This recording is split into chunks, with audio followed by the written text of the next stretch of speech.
What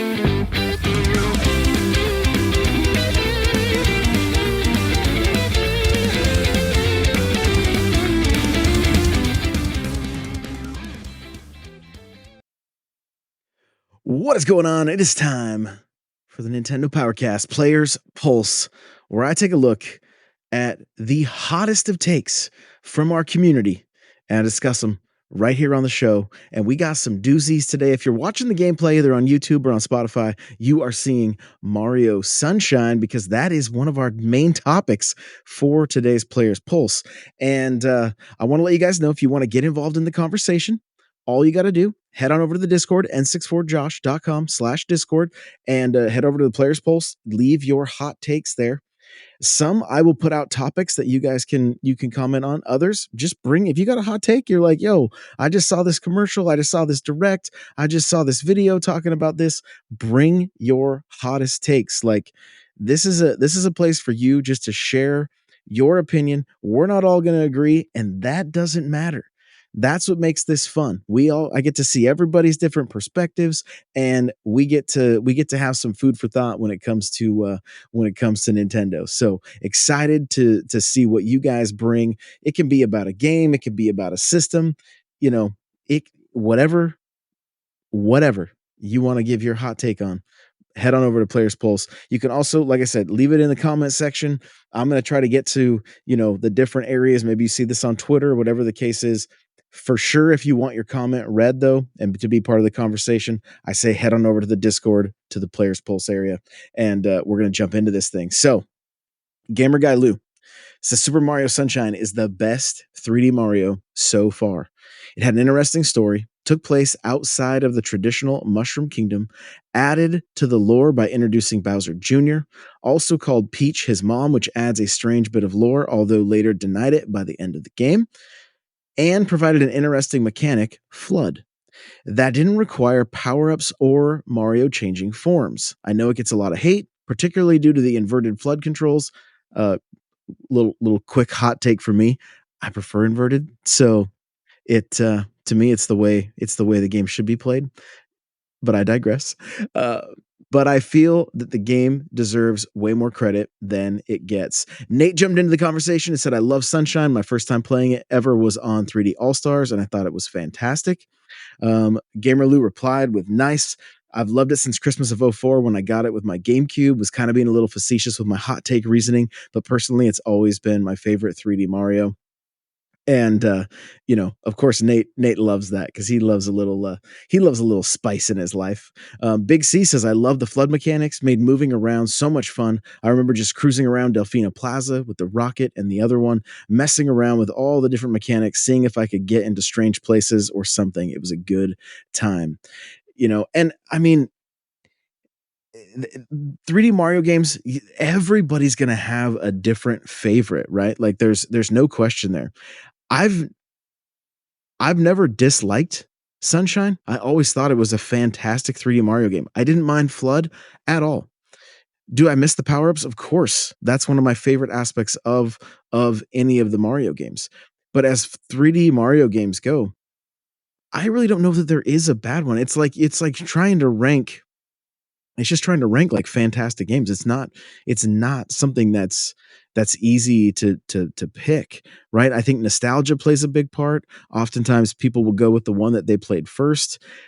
I put more time into Sunshine before I even played 64. I love Sunshine. The reason I didn't finish it is because I was trying to get all of the sprites in all of the areas. And I honestly think I needed to progress further and go back, but I didn't like doing that. And because of that, I never completed the game. So I'm stating it here. This will be a game that I complete this year. All right.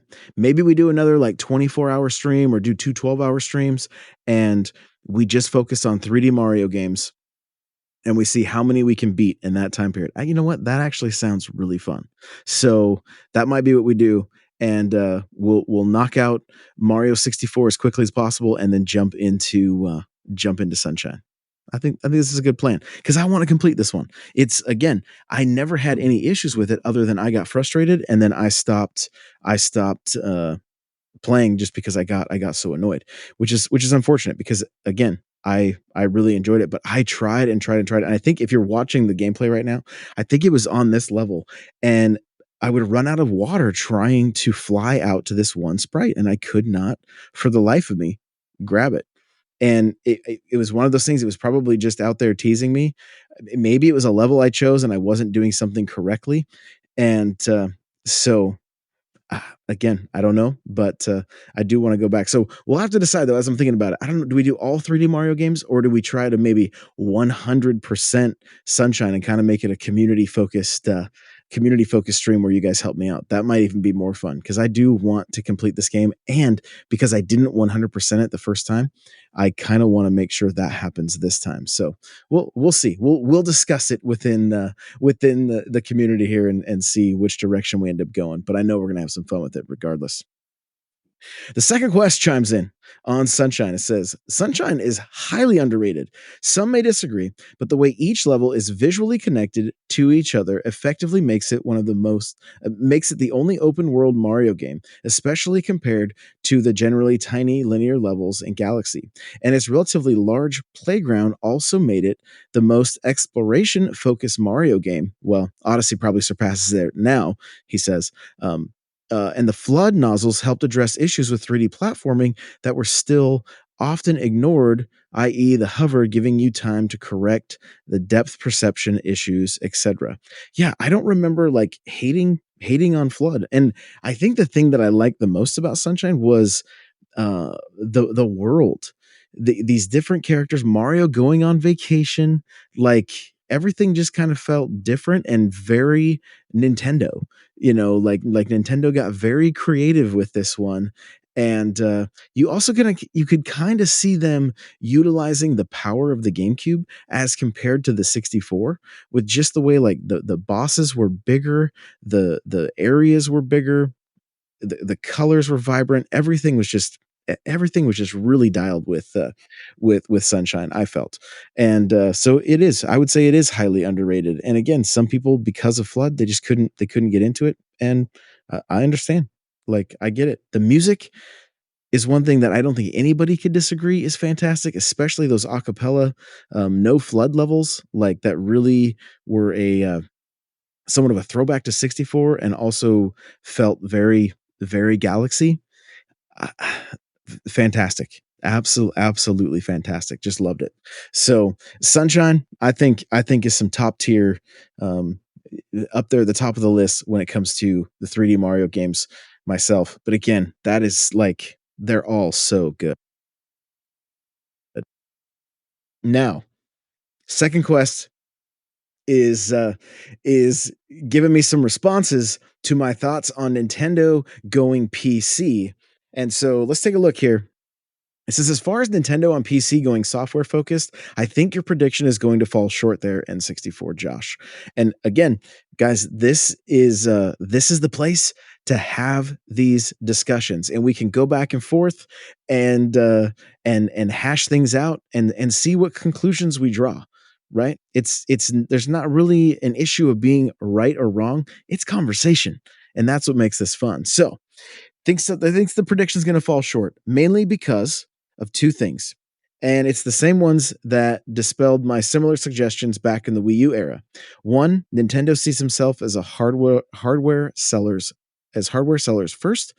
The games move the hardware. Obviously, there's more to it than just that, but on a basic level, they'll be more stubborn than other companies, especially since they tend to sell hardware at a profit level earlier in the life cycles or from the start than their competitors. This is very true. I don't disagree. I completely see where you're coming from.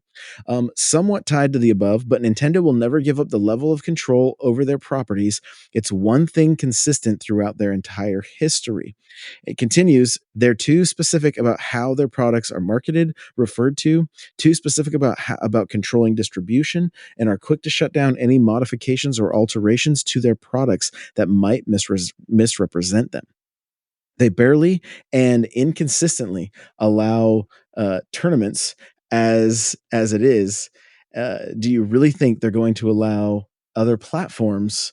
Um, allow play across other open platforms. Heck, Nintendo is currently resistant to other services playing across their own system.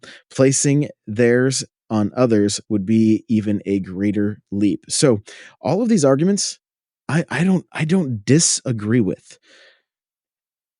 What I could see, because as I read through this, I've kind of been mulling it over and thinking about it a little bit. And one of the things that kind of got me thinking is, what if Nintendo had their own launcher on PC? What if they had their own launcher? So you couldn't get their games anywhere but on their launcher, had to be played through their launcher. And maybe that gives them another level of control when it comes to their games being modded and used in ways that they wouldn't approve of. I don't even know if it's possible. I'm just a guy with a microphone talking about video games, but it's something that popped into my mind. You guys, I know there's somebody out there listening that knows better. Maybe that doesn't make any difference at all. Once it's on the PC, they can do what they want with it. But I do know this: games like Smash Bros. Ultimate is being modded all the time. I've seen plenty of streams that have, like, SpongeBob being played as you know, Pikachu or whatever the case. I'm just throwing out random characters here, but I have seen that happen. So there are instances where, these games are still being played, I assume, on PC or else modded switches, but they're still getting online as well, which I really thought Nintendo would clamp down on that hard. But maybe I'm wrong. It just seemed like that wouldn't be something they would be too okay with, So again, I don't know if the launcher thing is a possibility for them, but that seems like a direction that they could take this, to allow their games on PC, because again, it opens them up just to sell more software. And as Nintendo can sell more software, become more profitable, we get more games, we get them taking greater risks as they see greater profits coming in. And you know when I say risks, I'm referring to things like bringing back old IP like Punch Out, and I know there's people out there that would love to see like Wave Race and 1080. There's lots of games out there that people would like to see make a comeback. When Nintendo's healthy, that's the kind of stuff we see from them. Will it ever happen? I don't know, but I think Xbox is kind of been leading the way with getting their games on PC. PlayStation followed suit, and I'm sure it has helped their profits. And so, does Nintendo pay attention to that stuff? Sometimes, maybe. Nintendo also kind of plays to the beat of their own drum. We all know that to be very true as well. So we'll just have to wait and see. It would be a couple years down the road. And again, is it dependent upon how the next Switch sells? Is that going to be a factor? Are games like the next Animal Crossing going to be able to push the next Switch to have as many sales as the current one? I think Nintendo is going to surprise us a little bit. A lot of analysts are saying they won't see as the same amount of success. But if they really lean into some of their big titles like Animal Crossing, Smash Bros, etc., I I I don't know. I think, and Mario Kart especially, if and they come out with some possibly free to play games that that's the only place you can play them. They're not available anywhere uh, but the Switch 2 or even the Switch 1, if things work out that way. I don't know. There's a very real possibility. And the other factor in all of it, when it comes to the hardware sales, is the economy, right? A lot of people bought Switches with money that they wouldn't typically have, thanks to the pandemic, right? They were getting that the extra unemployment checks, and a lot of Switches were purchased and a lot of games were purchased because we had nothing else to do but to sit around and play games. So that is definitely a factor. But they also got a lot of us hooked on Animal Crossing. So that may still be able to have quite the pull. We'll just have to wait and see. Moving on here from Rami, it says, "Hello. Love this pulse idea in the Powercast. My hot take, and he put a picture of pancakes, which I think is fantastic, is Luigi's Mansion 3 is the only one in the series I've played was unbearable to me. Every 2 steps, the little doctor would call me to explain something and force me to do these tutorials. I just could not take it anymore and traded the game in for Zelda Skyward Sword. I reached the Guiji part, but when another forced tutorial started, I just couldn't and put it down. I think a good game should let me learn how to play while playing, not interrupt me as I try to play. Now, what I love about this take is earlier in one of our other episodes, I believe Nate said, and I can scroll up here. I think it's in this in these messages. It's he says, let's see. I think. Oh, come on! I know it's here. He says Luigi's Mansion is the best Mario game on the Switch. So definitely a hot take from Nate there. This is the complete opposite side of that coin. This is saying the game was trash because it couldn't teach you to play while playing. It literally stopped and gave you tutorials, which Rami was not a fan of. And I I get it. I understand it. That can that could be a bit of a deterrent. For me, I just, I think after playing Dark Moon on the DS and the game mechanics being what they were with the poltergust and the way it's just not a typical like 3D Mario adventure game, right? It's more of a survival horror light, if you will.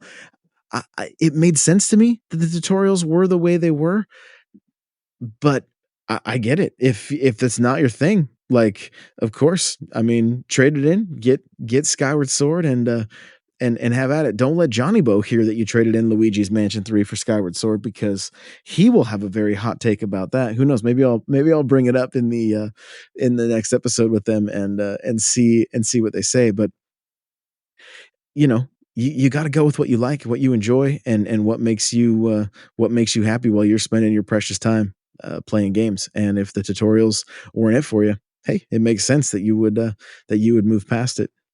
Lastly, we've got a hot take from Wind Waker 2024, aka Brian, and it says Kirby is Mario for children.